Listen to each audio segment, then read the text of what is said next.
हिंगोर जाई भरपासे वाले इलाइक़नि में बि सक़ाफ़ती रंग निखरी पिया आहिनि। उन हवाले सां रिपोर्ट कर रहा है सिकंदर अली तुनियो। आवाज़ टीवी न्यूज़ पारां 5 डिसंबर ते सक़ाफ़ती ॾिहाड़ो इल्म पिरायो सिंध संवारियो जे सिरे हेठि मल्हाइण वारे ऐलान खां पोइ हिंगोरजा में सक़ाफ़ती सरगर्मियूं उरूज ते पहुची वियूं आहिनि। हिंगोरजा में government primary school Bangul Khan चांग में सक़ाफ़ती प्रोग्राम कोठायो वियो, जंहिंमें ॿारनि ऐं उस्तादनि मुख़्तलिफ़ क़ौमी गीतनि ते रक़्स कयो।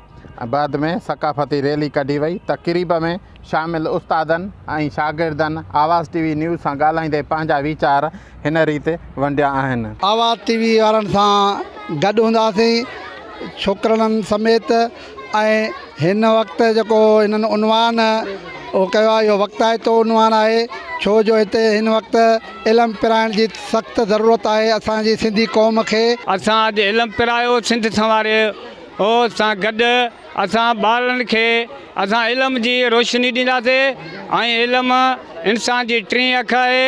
इल्मु फर्श खां अर्श ते ऐं अर्श खां फर्श ते आणे थी।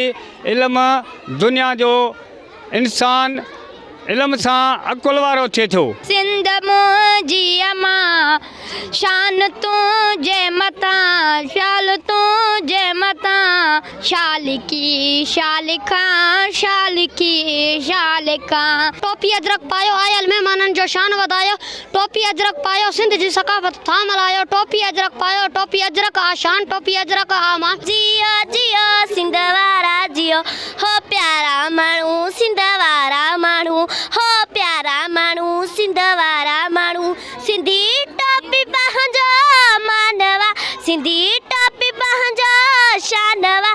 तुंहिंजी मथां चालिकी चालिका चालिकी चालिका। हिकु कलम हिकु मां, हिकु कलम हिकु मां, चालिकी चालिका चालिकी चालिका। जियो जियो सिंध वारा जियो, हो प्यारा माण्हू सिंध वारा माण्हू। सिंधी टोपी पंहिंजो मानवा, सिंधी टोपी पंहिंजो मानवा, हो जियो जियो सिंध वारा जियो। शागिर्दनि ऐं उस्तादनि पारां वचन कयो वियो त 5 डिसंबर जो ॾिहाड़ो आवाज़ टीवी न्यूज़ सां गॾिजी भरपूर नमूने मल्हायो वेंदो। कैमरा टीम सां गॾु सिकंदर अली तुनियूं, आवाज़ टीवी न्यूज़ हिंगोर जा।